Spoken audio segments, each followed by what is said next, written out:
Mesure, identifier et comparer des angles. Alors, dans cette séance, nous allons travailler en mesure et apprendre à identifier et comparer et reproduire des angles.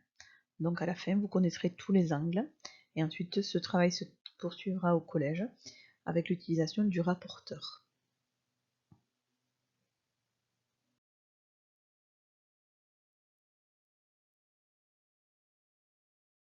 Alors, un rappel sur l'angle droit que l'on a déjà vu au début de l'année. Pour tracer, on est obligé d'utiliser une équerre et une mesure 90 degrés.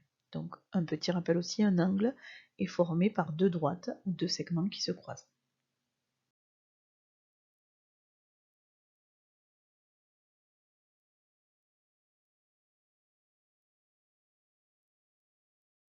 Alors un petit exercice avec différents angles qui sont tracés et à vous de dire quels sont les angles droits. Donc on utilise une équerre ou un gabarit comme on avait appris à le faire.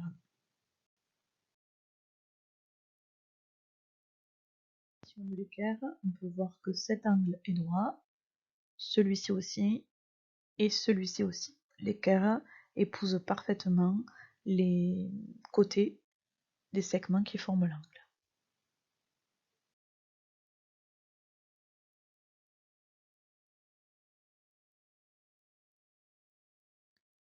Alors, on va voir qu'il existe trois types différents d'angles et nous allons les voir un par un. Le premier, donc c'est l'angle droit que nous connaissons. Pour le tracer, nous allons nous servir de l'équerre et c'est cet angle-là qui va nous servir de référence pour les deux autres types d'angles.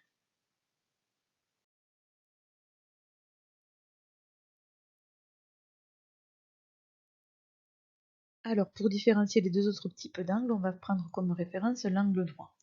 Le deuxième angle qui existe, c'est l'angle aigu. Et l'angle aigu est plus petit que l'angle droit. Pour vérifier, j'utilise mon équerre, je pose mon équerre sur l'angle et je vois si l'angle est plus petit que l'angle droit, ça veut dire qu'il est aigu.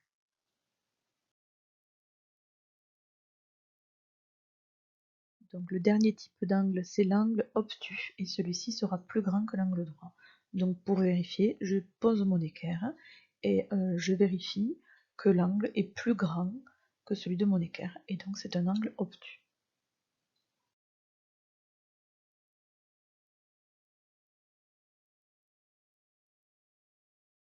Alors un petit exercice pour indiquer si les angles représentés ici sont des angles obtus, plus grands que l'angle droit, aigus, plus petits que l'angle droit, ou sont des angles droits. Donc on utilise l'équerre et puis la solution apparaît à la diapositive d'après.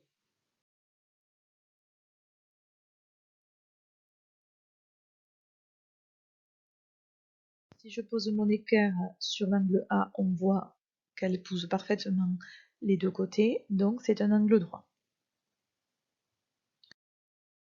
Ensuite, je continue avec l'angle C. Si je pose mon équerre, je vois que l'angle est plus grand que mon angle droit, c'est donc un angle obtus.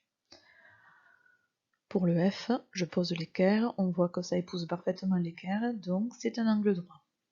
Pour le B, si je pose mon équerre, je vois que l'angle n'épouse pas complètement, on ne voit plus le trait noir, donc l'angle est plus petit, légèrement plus, mais légèrement plus petit que l'angle droit, du coup c'est un angle aigu. Si je continue, quand je pose mon équerre, on voit que l'angle est légèrement plus grand que l'angle droit, donc c'est un angle obtus. Ensuite, si je pose l'équerre sur l'angle E, donc je vois qu'il est bien plus petit que l'équerre, c'est donc un angle aigu. Et enfin, pour le dernier, si je pose mon équerre, je vois que l'angle est plus grand que l'angle de mon équerre, c'est donc un angle obtus.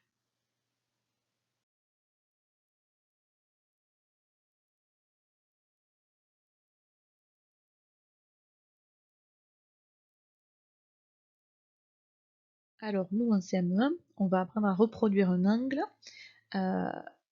avec, donc si c'était un angle droit, l'équerre, forcément, vous savez le faire, et si c'est un autre angle, angle aigu ou angle obtus, on va pouvoir utiliser un gabarit ou du calque.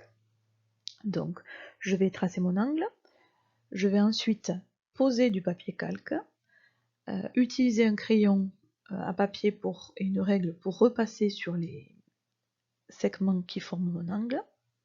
Ensuite, je retourne le calque et je repasse bien en appuyant sur les traits pour reproduire mon angle. Et voilà, j'obtiens le même angle avec la même mesure.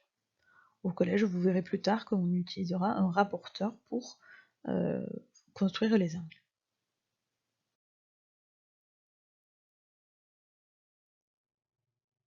Alors, en résumé, un angle, c'est une partie du plan qui est comprise entre deux demi-droites.